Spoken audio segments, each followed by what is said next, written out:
ఇప్పుడు మీకు అర్థం కావడానికి నేను ఒకటి చెప్తాను, ఆలోచన చేయండి. ఇప్పుడు నాకు పిల్లలు లేరు, నేను ఎవరినైనా ఒక పిల్లవాడిని పెంచుకున్నాను, అనాథాశ్రమం నుండి తెచ్చుకొని పెంచుకున్నాను నేను. ఆ పిల్లవాడు ఎవరి కుమారుడు అవుతాడు చెప్పండి? నా కుమారుడు అవుతాడు, అవునా కదా? నాది ఏ వంశం అయితే నేను పెంచుకున్నవాడు కూడా అదే వంశం. ఇది వాస్తవమే కదా? అవును. ఆ పిల్లవాడిని నేను నా పిల్లవాడిగా పెంచుకున్నాను. నేను ఏ వంశం అయితే ఆ పిల్లవాడు కూడా అదే వంశం.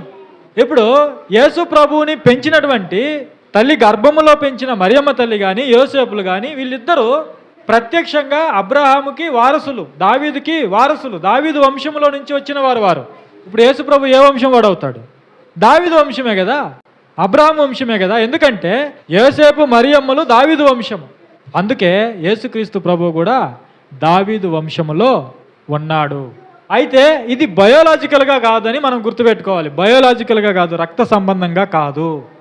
ఆదాము రక్తం